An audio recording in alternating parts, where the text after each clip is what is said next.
à cette façon des Ukrainiens de montrer que jusqu'à la dernière minute de la dernière heure, ils sont là et ils continueront le combat pour l'instant. Oui, bien sûr, ils se battent, ils résistent, ils tiennent, à l'arrière du front, ils travaillent, ils essaient de... Voilà, on n'est pas du tout sur... Il n'y a pas de démoralisation, on n'est pas du tout sur un effondrement, ils ne sont pas aux abois, ils ne sont pas pris à la gorge. Ce qui fait d'ailleurs que si on présente un plan qui est inacceptable, ils diront non, quoi, tout simplement, on dit préfère continuer. Quoi. Et parmi leurs instruments, ils ont une capacité, effectivement, de frappe dans la profondeur, c'est un de leurs atouts, de frappe dans la profondeur, avec leurs propres moyens, et on l'envoie sur la carte. Alors ils frappent des points militaires, ce qui freine un peu la machine de guerre russe, et puis ensuite ils frappent plus précisément, il y a toute une campagne spécifique de frappe sur les raffineries, sur tout le complexe pétrolier, enfin des hydrocarbures énergétiques, ce qui présente de nombreux avantages. D'abord, on peut le faire, c'est facile, des raffineries, c'est difficile à protéger une raffinerie, c'est très complexe, vous pouvez le frapper avec des drones, ça fait toujours du dégât. Un autre intérêt médiatique, c'est que vous avez de belles images, donc vous avez des flammes, donc ça se voit, ça se voit partout dans le monde, les Russes le voient aussi. Puis ensuite, bien sûr, vous avez un intérêt économique, vous affaiblissez la ressource principale de la Russie, ou un intérêt militaire aussi, parce que ce carburant raffiné, il va aussi sur le front, quoi. Donc c'est une campagne qui est avec relativement peu de moyens et extrêmement efficace. Donc les Ukrainiens se battent bien.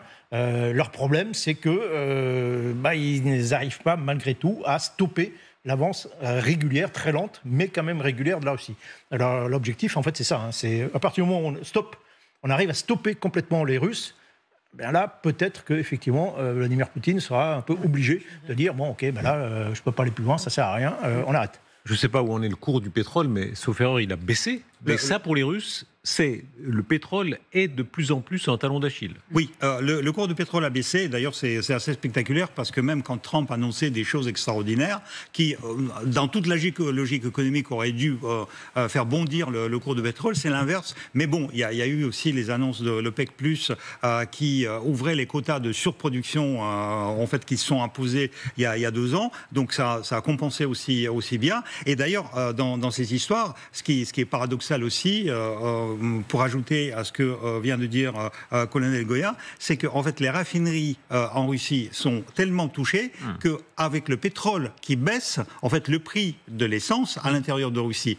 est en hausse. Donc du coup, il y a aussi la population qui est mécontente parce qu'en fait, ils sont à la pompe, ils voient la différence maintenant. Est-ce que ça montre qu'on fait doublement un cadeau à la Russie en réalité, parce que elle va pouvoir négocier, peut-être faire une pause, alors même qu'elle est dans un moment difficile? On est bien d'accord, c'est un beau cadeau. Non seulement on l'invite aux États-Unis, c'est quand même quelqu'un qui est poursuivi pour des crimes de guerre, des déportations d'enfants, et on en a parlé un peu cette semaine. Ne serait-ce que ça, de se mettre dans une même pièce que cet homme qui a tué tellement de gens, et pas que des Ukrainiens, je trouve que négocier avec quelqu'un qui est poursuivi et qui de toute manière a toujours menti, mentira toujours et n'a aucune envie de faire de la paix, ne montre aucune compassion. Enfin bon, bref, qu'est-ce que vous voulez? C'est ça le plus important. Ça veut dire qu'à la limite, les cadeaux, Trump aurait pu le faire.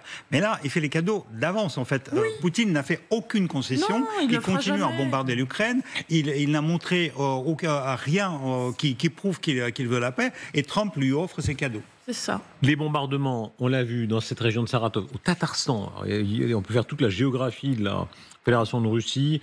Ce sont ces bombardements toujours par drone. Alors la Russie produit beaucoup de drones, mais l'Ukraine aussi, en sens inverse. Et c'est très important, je pense que pour ajouter à ce que disait Michel sur le côté militaire, ce qui est intéressant aussi, c'est le fait qu'on parle de drones. On parle de drones fabriqués par les Ukrainiens, donc leur capacité d'innovation, mais c'est aussi un message pour les Américains, en quelque sorte, en disant on continue de frapper, et c'est pas simplement une opération de com. Vous nous lâchez, on va trouver un moyen quand même de fabriquer, même si on est tous d'accord que ça va être difficile. Ils sont là, ils sont présents, pas simplement pour frapper, mais pour fabriquer, pour trouver des moyens de s'en sortir sans l'aide américaine, avec l'aide européenne toujours. Mais c'est très, très important, je pense, comme message à Trump en ce moment aussi. Oui, je pense que les Ukrainiens ont toujours cette idée qu'on ne les a jamais vraiment